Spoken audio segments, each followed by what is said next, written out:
and he's just helping me out. But Izzy could tell and was like, don't take too long. Life is too short. So then Faith offered to come and like set up at the party, the section for the sweet treats. And Izzy was like, you should just stay. So she kind of felt like, she probably doesn't want me there. Just being nice. And so Jason came up because he had heard him. And Jason was like, no, we'll go. He's like, I was debating on going or not because, she does need to be protected. So it kind of made Faith feel some type of way because she didn't want him to go because he wanted to keep her safe. She like wanted him to want her to be there. Logistics, okay? It's just logistics at this point. So when Izzy left, they had this conversation and she pushed him to admit, why he wanted to go with her. And he finally said, because I want you with me. And then he grabs and kisses her, and they are both lost in this intense, passionate kiss. So they finish the day, go to dinner, and he tells her, you do owe me a date. So they go to this Italian restaurant, and we find out he's never brought a woman here. They discussed the kiss, and she was honest and says that she wants to do it again. And he was like, so do I. So then they have a discussion about his father, Robert Dare. So this is crazy. So apparently he was married to a woman, I think her name was Emma, and he had like 5 children with her. And then he had a woman on the side who was actually Jason's mother, whose name is Samantha.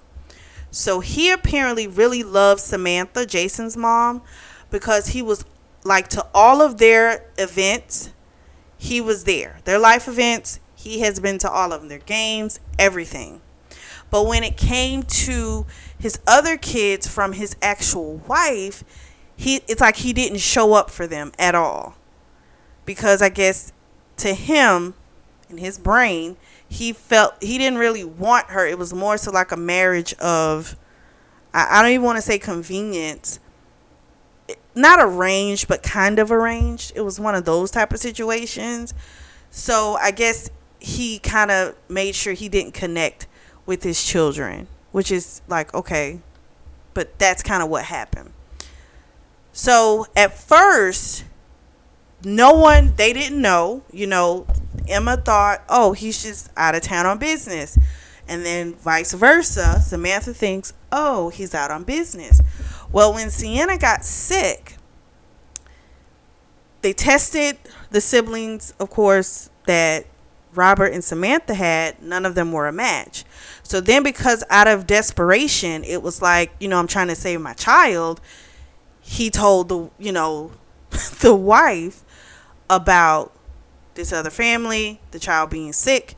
And the wife, Emma was like, okay. So she tested all the kids. And Alex, I think, was not Alex. One of Emma's kids was a match. And that's what saved Sienna's life. So now the whole family is close. But he doesn't really F with the dad. Like, not a big fan of him. So now, basically, history is repeating itself. Because with him leaving Emma, marrying Samantha, Jason's mom, now he apparently is in love with some other woman. And is now divorcing Jason's mom. So we got a whole pattern here. So, again, makes even more so why he is just not a big fan of his father's at all. So, they leave. They go to her apartment to pick up some things. And someone's broken into her place, trashed it completely. The landlord comes to tell her, she's going to have to pay for it. And Jason was like, did you even call the police? And the landlord was like, it's not my problem. Like, well, damn. So then Jason was pissed and he said, it is your problem and you better hope none of her stuff is missing. And he's like, you will be paying for this because this is your job. So the guy, he's a big guy, he's like, oh, whatever. And he walks off. So then they find that the TV, of course, was missing. He took her mother's necklace, which is like the last thing she had left of her mother. And she started crying once she realized that was stolen. Jason told the PI about it so that, they'd be on the lookout for it because he's a drug addict. So, eventually that thing's going to get pawned.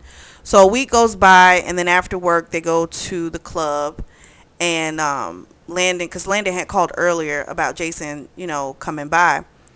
And Jason wants to take Faith home, but Faith was like, don't make any extra stops. Just take me with you to the club with you. So they go to the club, and Tanner was like, oh, this is why we haven't seen you. He was the rudest, like, of all the guys, but it's just he has a hard time with, like, allowing new people into their circle, you have your trust people that, these are your core people, and then to let a new person in, that's a little difficult. And so some people take it harder than others. Tanner is one of those people. The enhancements, they're going great.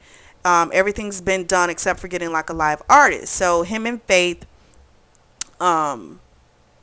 she was waiting in his office while he had this meeting with the guys. They leave, but before they do, he kisses her and immediately he gets hard, which have been happening a lot at the apartment. So they order Italian. She goes to bed. But then she has a nightmare about her brother. She wakes up and she wants to be in Jason's arms. So she goes to his room, takes off her clothes and rubs up against him. He doesn't wake up, but she is able to fall asleep on him. Jason wakes up to her naked body and he asks her, are you sure? And she was like, I thought me being here naked gave you that answer. So he starts kissing her and playing with her nipple. And the girl thought she was about to come just from the nipple play. So then they have this little conversation. She tells him she's clean. She hasn't, she went to the doctor however many months ago, but she hasn't done anything this whole time that she's even been in New York City. Jason says he hasn't done anything in a few months. And so his last bill of health was clean. So they decide to go at this thing raw. Okay. So they have this intense fuck, which started off as making love, even though he didn't want to admit it. They get ready for the party, kisses her again right before they head out the door. They get to the party. Izzy tells her to put her business cards on the table to, get some more business. And Faith didn't want to just put him out. She didn't want to just do it. I guess she was thinking, I'm not trying to take advantage of you. And Izzy's like, no, you're growing a business, no, this is an opportunity for you. So no, put him out there.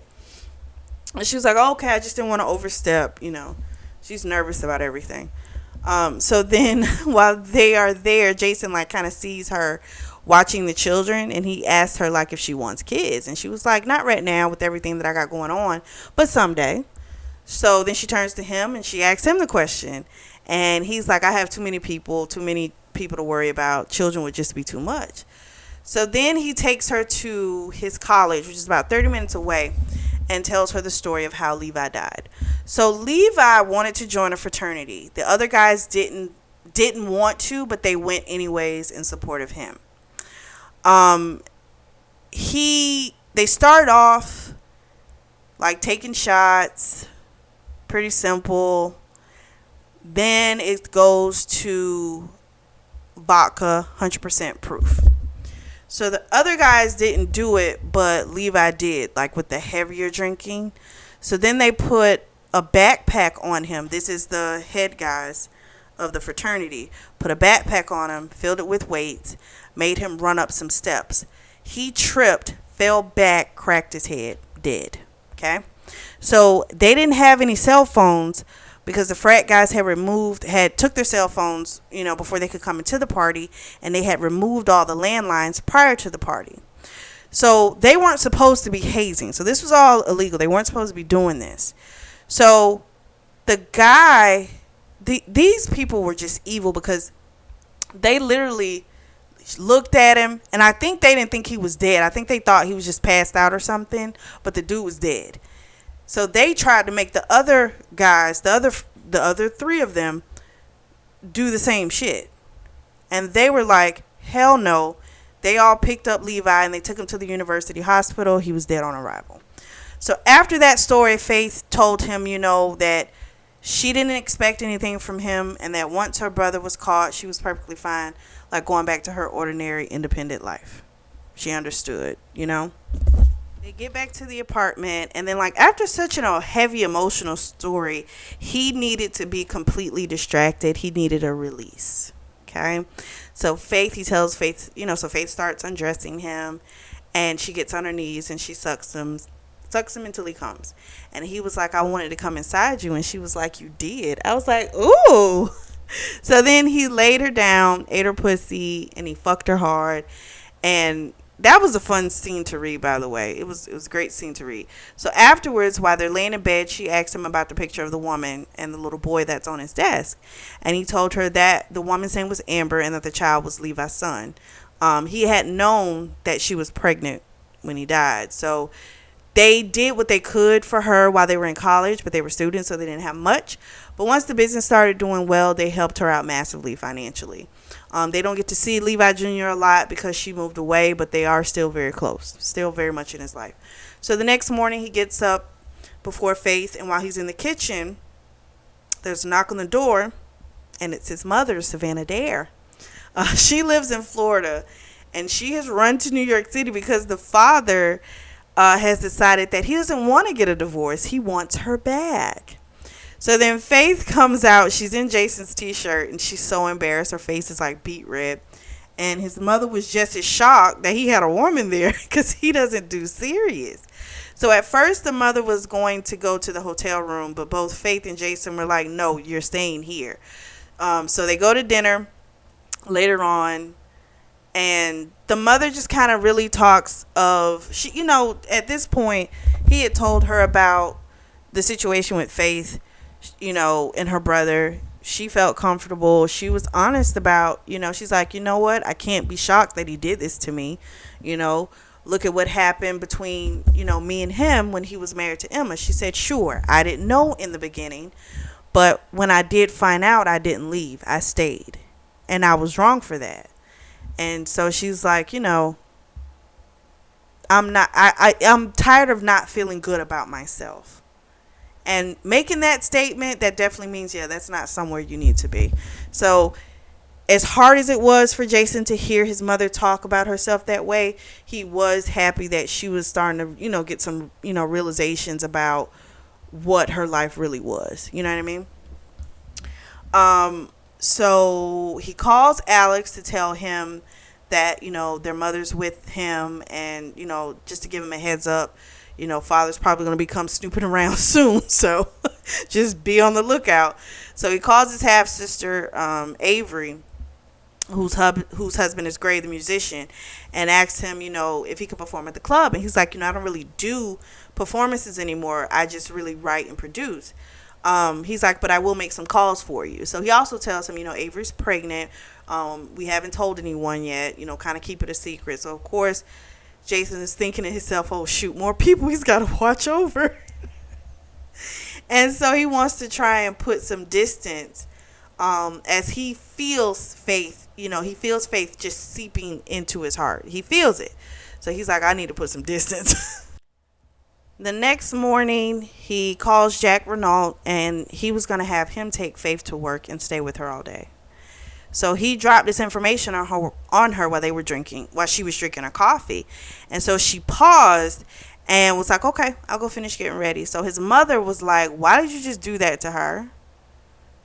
And he was like, she's getting too close and I need to put some distance between us. And so basically he feels like because Levi isn't alive, and this is where that whole guilt I described earlier that they all share. Because Levi isn't alive, they should not be able to experience happiness. And I don't understand it because you all went, first of all, if you had told Levi he couldn't go to that party, he was going to find a way to go because he needed to feel included in that sorority. He had an issue with being included. So he was going to find a way to do that regardless. You all went to try and help, but you can't help someone that's kind of bent on doing what the hell they want to do. And and I know looking back, they're thinking like, damn, what if we could have just took him out of there? Yeah, maybe you might have taken him out of there and he might have just ran back and it still could have happened. So they just blame, I feel, themselves way too much for something that I feel like Levi wanted, and it was just to his detriment, well, the death of him actually. So, but that's what he does. Whenever he starts feeling like